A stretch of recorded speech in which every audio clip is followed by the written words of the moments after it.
जिस घर में शराब कबाब उठते हैं, अच्छे विचार नहीं हैं, रोजाना लड़ाई झगड़े रहते हैं, तो समझो कि उसमें तो काल ने वासा कर लिया है और वहाँ से लक्ष्मी वास छोड़ देती है, घर की शांति चली जाती है, प्रेम चला जाता है, एक दूसरे में ईर्ष्या द्वेष लड़ाई झगड़े जब ये शुरू हो जाते हैं तो समझो कि बर्बादी हो गई उनकी। इसलिए प्रभु की भक्ति इंसान के लिए ऐसा काम करती है कि जिस प्रकार से हम एक दीपक को जला के और देड़ी के ऊपर रख दें, उसका प्रकाश अंदर भी होगा और बाहर भी रहेगा। जिस प्रकार से काकभुसुंडी जी ने रामायण में संवाद आता है, गरुड़ जी को समझाया कि राम नाम चिंतामणि सुंदर, बसे गरुड़ जाके उर अंतर, नहीं चाहिए कुछ दिया घृत बाती, जिसका प्रकाश रहे दिन राती।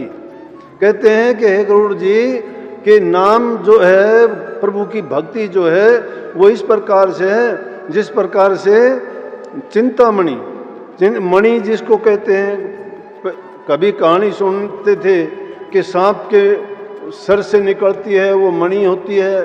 सांप रात को अपना भोजन करने के लिए आता है तो मणि को निकाल के रख देता है और उसका प्रकाश हो जाता है, उसके प्रकाश में वो घास खाता है। लेकिन उसकी मणि को अगर कोई छीन ले या कोई उठा ले तो सिर मार मार के वो सर्प अपने प्राण त्याग देता है। तो लेकिन होती होगी नहीं होती होगी, परंतु ये कही है कि उस मणि के समान प्रभु की भक्ति है, उससे इंसान का ये जीवन भी संवरता है और यहाँ से जब इंसान जाता है तो उसको मुक्ति धाम मिलता है। इसलिए उस नाम की भक्ति अगर करना चाहते हो तो अपने अंदर वो गुण पैदा करो, उन बुराइयों को निकालो।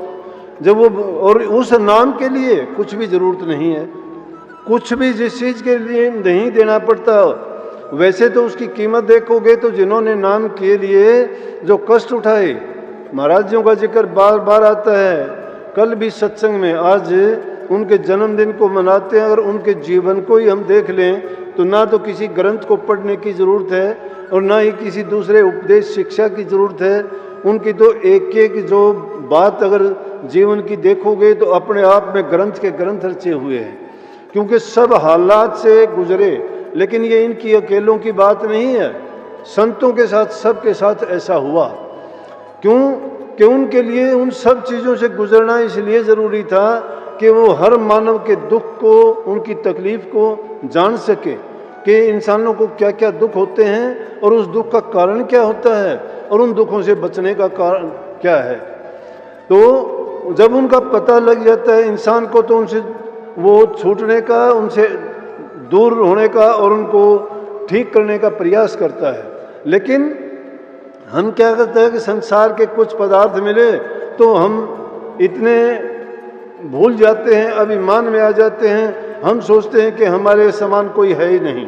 लेकिन भक्ति का और प्रभु के नाम का ये गुण है कि ज्यों ज्यों उस भक्ति में आदमी लीन होता चला जाता है वो उतना ही दीन होता चला जाता है। भक्ति की पहचान है कि उसको पाके कभी भी वो इंसान अभिमान और घमंड नहीं करता।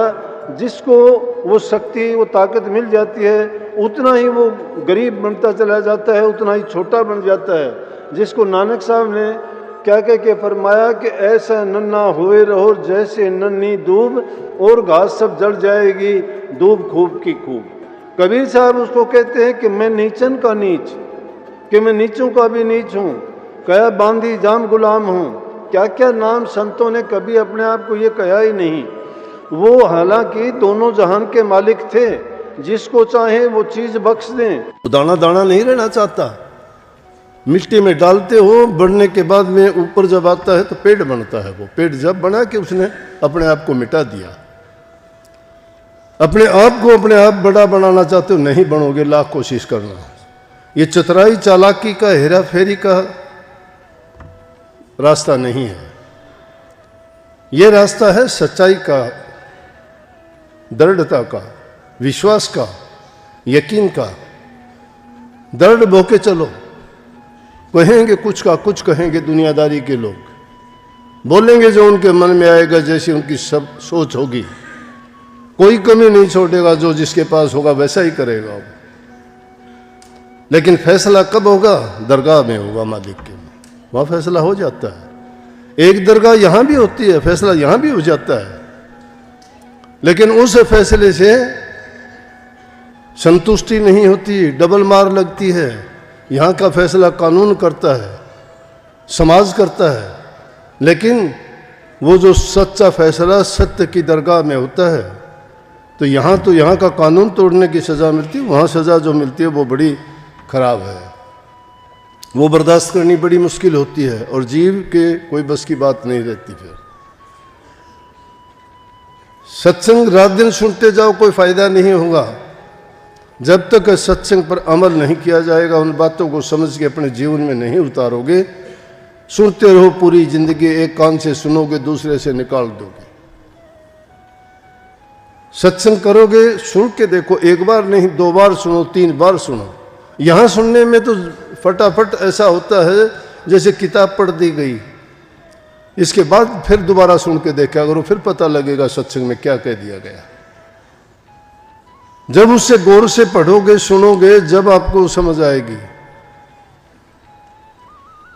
इसी प्रकार से इसे जीवन में बदलते बदलते अमल करते करते अच्छी बातों को अपनाते चले जाओगे, बुराइयों को त्यागते चले जाओगे, एक दिन पाक साफ और पवित्र हो जाओगे। जो पवित्र है, जिसके मन में खोट भरे पड़े हैं, बाहर से पवित्रता दिखाता है, आते सत्संग में हो कर्म तुम्हारे बहुत गंदे और भैड़े हैं, वैसे सत्संग में ना आया करो, कोई फायदा नहीं होगा सत्संग में आने से। सत्संग आपको क्या दे देगा? सत्संग उन पवित्र आत्माओं के लिए है जो बदल देना चाहते हैं, अपने जीवन को छुटवा देना चाहते हैं, काल की जाल की जंजीरों से मुक्त होना चाहते हैं, उनके लिए है। ये रस्म रिवाज पूरा करने की चीज़ें नहीं है। आके रोजाना बैठ जाते हो, सुन लेते हो और कर्म जाके घरों में क्या करते हो? ना तुम अपनी पत्नियों से खुश हो, ना तुम्हारे से तुम्हारी पत्नी खुश है, ना तुम्हारे बच्चे तुमसे खुश है, ना तुम बच्चों से खुश हो। अपनी मनचाही बातें करते हैं, सब के सब मन के गुलाम, मन के कहे में और अपने आनंद और सुखों के लिए। ना किसी का इज्जत जानते हो, ना किसी का प्यार जानते हो, ना दे सकते हो ना ले सकते हो, जीवन बर्बाद है। सत्संग में आते हो, सुधार करो अपना, अच्छी बातों को अपनाओ, उनके लिए सत्संग काम करेगा और जो अच्छा हो जाएगा उसकी भक्ति अपने आप बन जाएगी। कहने की जरूरत नहीं, उसको कहने की जरूरत नहीं है। भक्ति में मन नहीं लग सकता, लाख कोशिश करो। भक्ति में मन लगाना चाहते हो तो पहले अच्छे गुणों को अपनाना सीखो। अच्छे गुण जब तक नहीं है, मन पवित्र नहीं है, ख्याल तुम्हारे विचार अच्छे नहीं हैं, तो जिस प्रकार से कुर्डी में से गंध निकलती रहती है, इसी प्रकार से हमारे अंदर से भी वो बुराइयों की बदबू ऐसे ही निकलती रहेगी, जबान से भी, कर्म से भी, सोच से भी, विचार से भी, ख्यालात से भी। कर्म पवित्र जब होगा जब मन पवित्र होगा। मन की पवित्रता शुद्ध विचारों से होती है और शुद्ध विचार सत्संग में मिला करते हैं। शुद्ध विचारों को प्राप्त करके अपने जीवन को संवारो। ये नहीं, अरे खोटे मंदे आदमियों के तो पैर पकड़ते फिरते हो तुम, सत्संगियों से तुम्हारा टेढ़ा मुंह होता है, कैसे मान लेंगे हम कि तुम सत्संगी हो?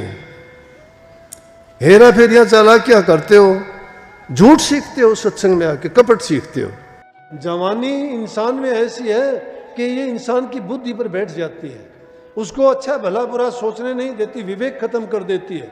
शरीर में ताकत, नई ऊर्जा का संचार होता है, नया खून होता है। वो सोचते हैं कि हमारे से बड़ा कोई नहीं है, हमारे से ज़्यादा ताकत किसी में नहीं है, दुनिया में मैं ही हूँ, जो हर चीज़ में मैं जो करूँगा वही होगा, मुझे नीचा कौन दिखा दे, मैं किसी से नीचा क्यों देखूँ, मैं किसी से कम क्यों हूँ। ये चीज़ें हर इंसान में आती हैं, हर जीव में आती हैं। ये प्रकृति का नियम है। प्रकृति में जो भी ऐसा है, चाहे वो कैसा भी हो, आम भाषा में कह देते हैं ना कि गधी के बच्चाड़े 2 दिन सब में आते हैं, बोलते हैं कि नहीं ये बात? वो 2 दिन आने का मतलब यही है, वो जवानी कुछ पीरियड ऐसा आता है कि इंसान जब अपनी बुद्धि से बाहर हो जाता है।